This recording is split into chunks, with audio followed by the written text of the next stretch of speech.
Hi, I'm Kirk. Welcome back to Good Enough Backyard Beekeeping. Today I'm going to be talking about Varroa mite management, how I do this in my apiary. Been doing this for several years and think I'm pretty successful at it.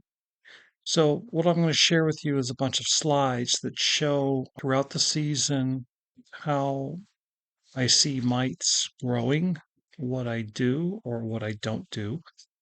And as the season goes on, I think we all understand that the mites levels do increase. The question is how much and what do we do about it? So let's go on. This first picture is a picture of a varroa mite that basically killed during formant treatment. It dropped through my screen bottom boards. Sorry, it's a little bit blurry, but it gives you kind of an idea of what a varroa mite looks like. Now, these next slides represent what I would see on a 10 frame deep. And when I remove the bees, you will see a representation of what I typically would see or believe would be on the frames if I were to do a mite sample. You can see on frame 5, if I did a sample of that frame, I would probably see one mite in my mite check. Frame 4, you would see 0. And then if I did frame 6, I would see 2. This is what sampling is. This is not all the mites in the hive. Now, if I were to do either formic or oxalic acid, I might see, or if you look at the whole slide, all those frames on a mite drop through a screen bottom board. I do like to look at mite drops through the screen bottom board. It gives me a good idea of the whole hive, how many mites might have dropped, and it's goes hand in hand with alcohol washes. I wouldn't do just bottom boards, and I wouldn't do just alcohol washes. I would do both. The prior slide represented, look at my notes, March April time frame. This next slide I'm going to show you is the May-June time frame. Bee population is starting to increase, but guess what else is increasing? Your mite population. Now, I personally will typically not treat around this time of year. I don't want to disrupt the honey flow.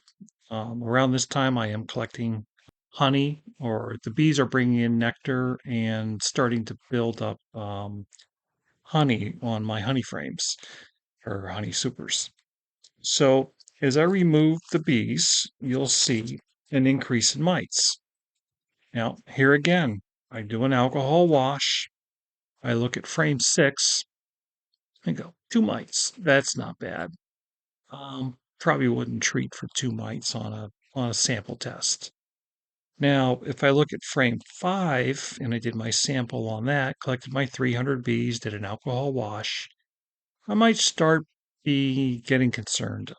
That's 4, and the threshold is supposed to be 6. I'll talk later on about the threshold that I use or why I use it that way. So here you can look at it. If I look at frame 7, I'd go, hey, things are going pretty good. Only one mite in my alcohol wash, but it could be deceiving. And that is an example of how sampling works. Sample is literally taking a sample of a large population and making an assumption of the rest of the population. Now, depending upon where you take the sample, could influence what you think's going on with the rest of the bees.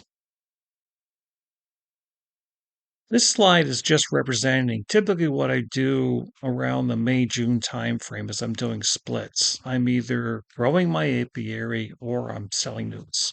So let's assume I did a split on this hive. The empty frames represent me literally putting in an empty frame. I would typically put in a frame either with just foundation on it, waxed foundation, or maybe even drawn out comb. But there won't be any mites there because there's nothing in there at that point.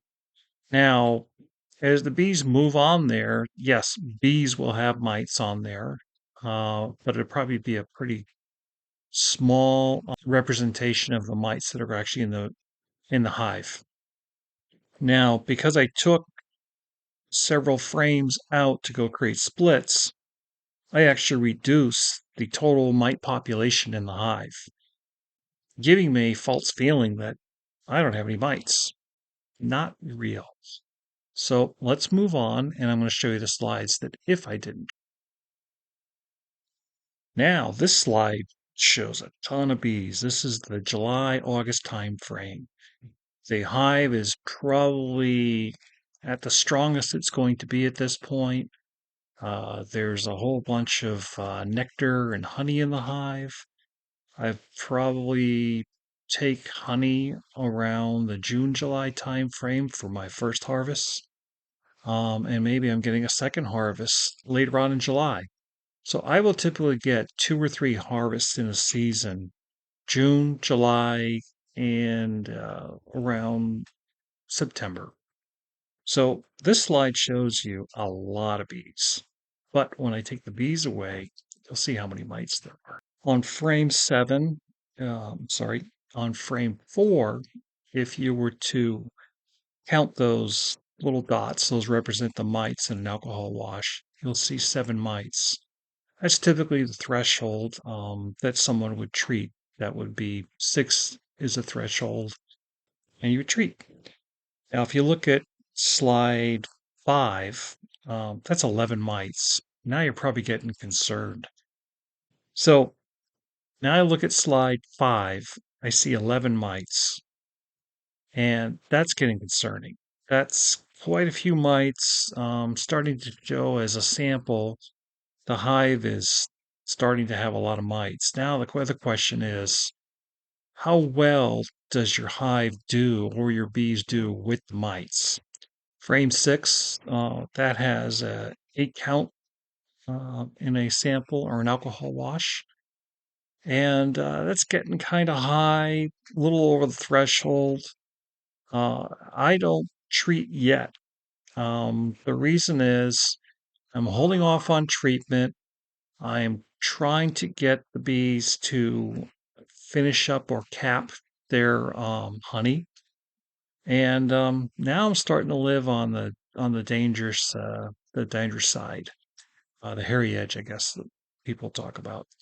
Some of you watching this might say, "Oh no, that's way over the threshold. Your hive's going to perish." I've experienced this. I've done this for several years. And the next slide, I'll tell you what I do. So this next slide, I show you September. The bee population is still pretty high. And when I take the bees away, we'll see what happens there. This slide represents the bees taken away, doing alcohol washes again. And now you're going to see on frame 4 a 12 mites in a wash. That's starting to get pretty serious now, and probably gets a lot of beekeepers really nervous. Some beekeepers will tell you that hive's going to die. I have data that says elsewise, or I want to say experience. Here again, I'll get to that punchline as to what I do. Frame 5, 14 mites. Frame 6, 14 mites. Now, in September, I've had hives up to 30 or 40 mites at this point. That gets me nervous. The other problem is I'm hoping that the temperatures come down so that I can do a formic treatment.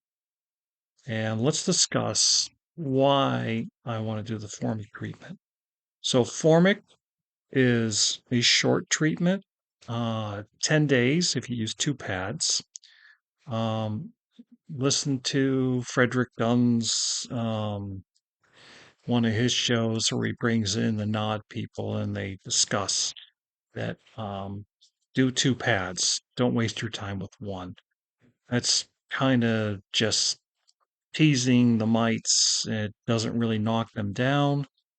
The people from Nod say that it doesn't even really penetrate the wax cappings because concentration of formic in your hive is not enough to really be effective to get the mites underneath.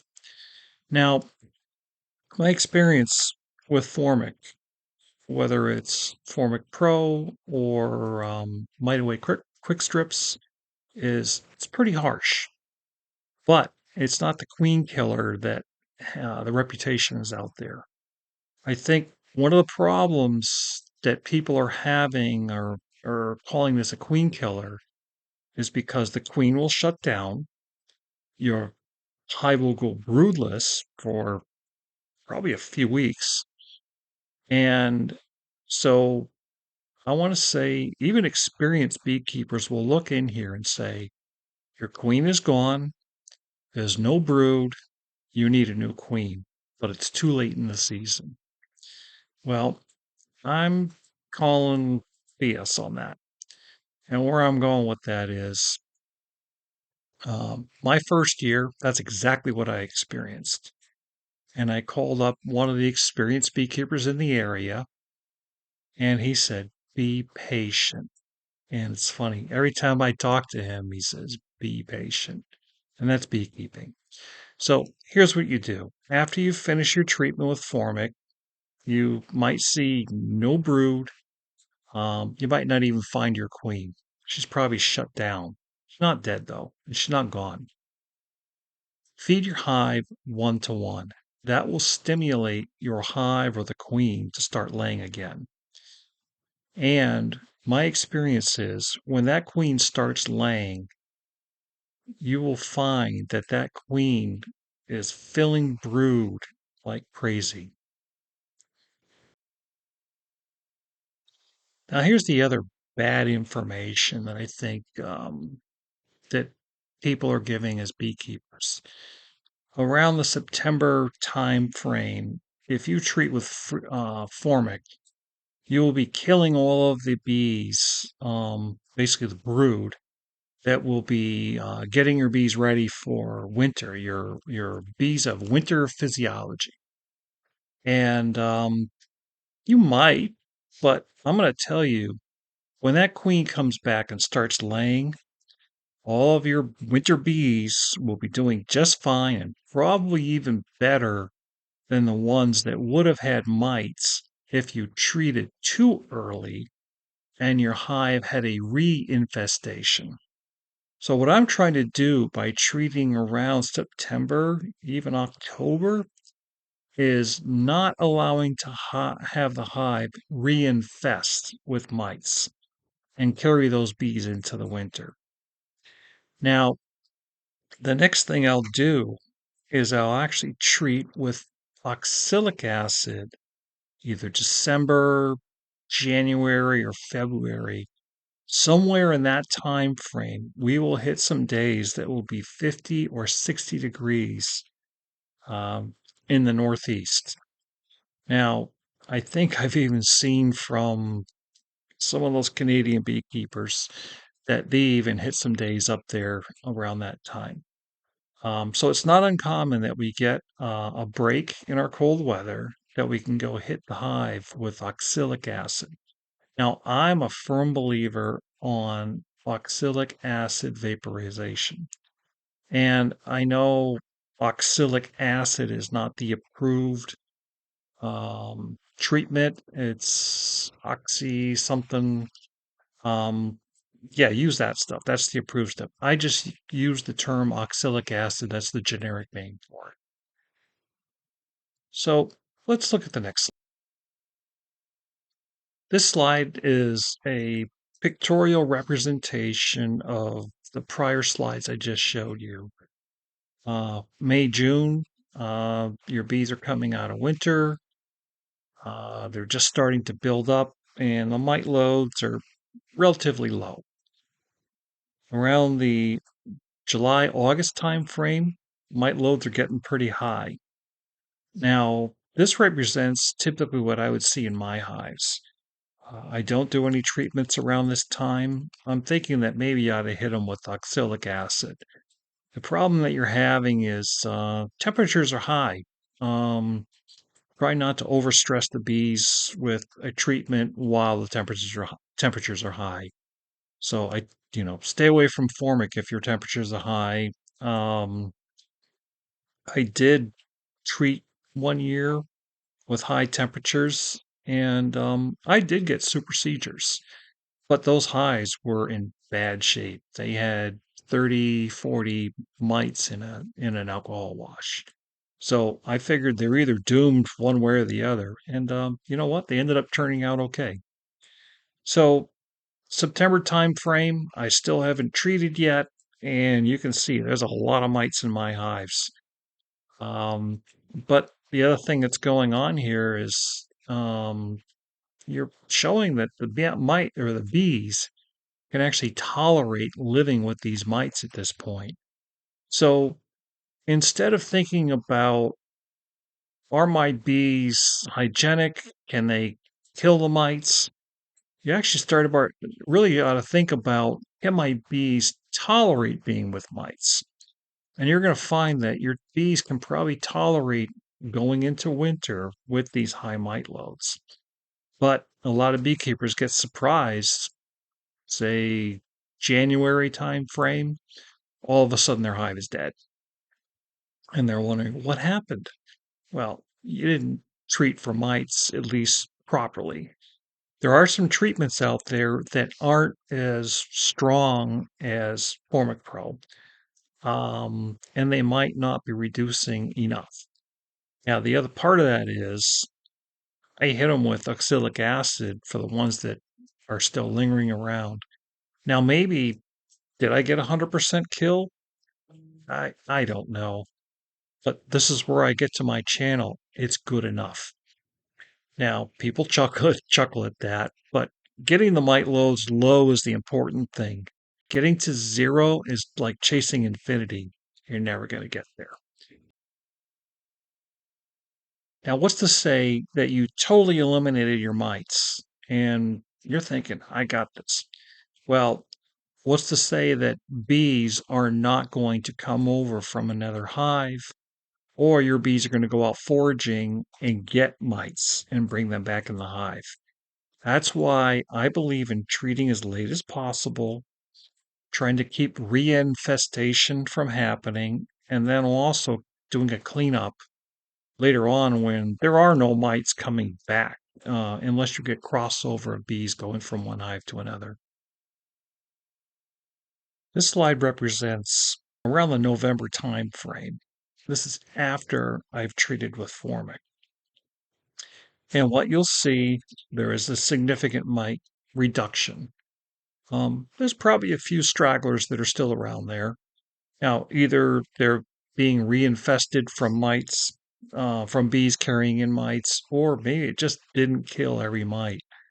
Here again, I'm talking about chasing perfection, going after infinity. This is good enough. So maybe this is getting a little redundant for you, but this is representing my bee calendar. The curve you see, it's just a made up curve.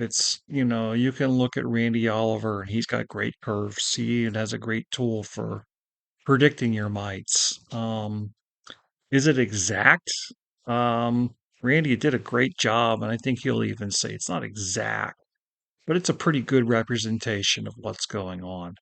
So you'll see early in the season, mite levels are low. Around the August September time frame, they're at their peak. You need to do something. I hit them with formic; they drop significantly.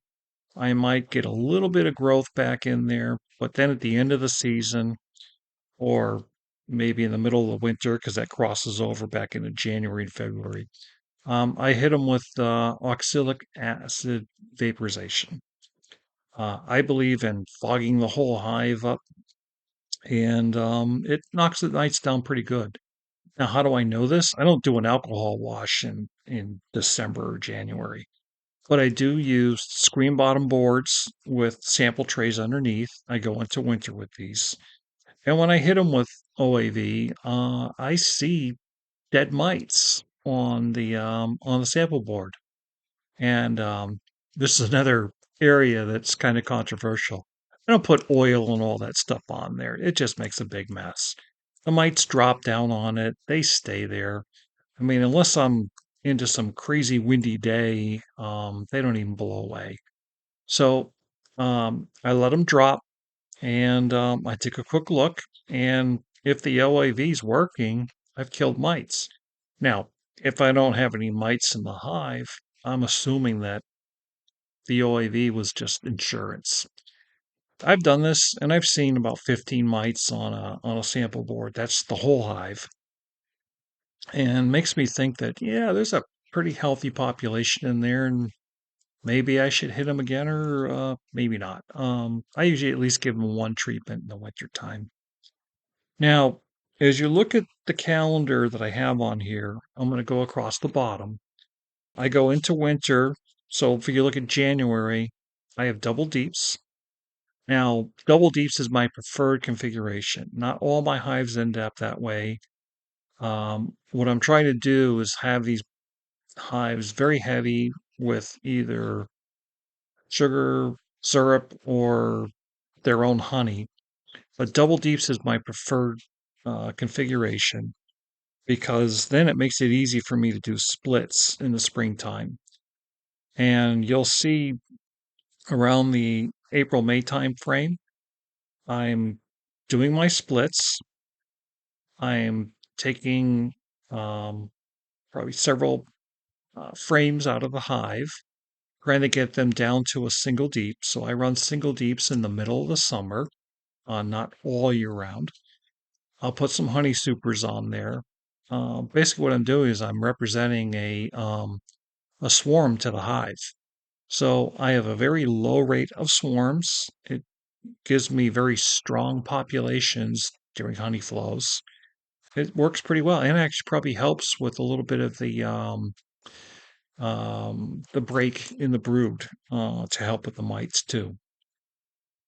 So as the season goes on, I start getting around the July, August time frame. I probably maxed out the number of honey supers that are on there. Populations are very strong, and as you can see, the curve on top, mite populations are getting strong too. So as I go on, I've harvested my honey. I do show somewhere in there June, July time. So June, I will typically harvest honey at the end of June. I'll do another harvest of honey sometime in July. And what I'm doing is I'm only taking cap frames at this point. I'm leaving behind uncapped frames. I don't believe in evaporating my nectar to get the moisture content down. I let the bees do it their natural way. I think it might help the taste of the honey. I don't have any proof of that. My customers do love the honey.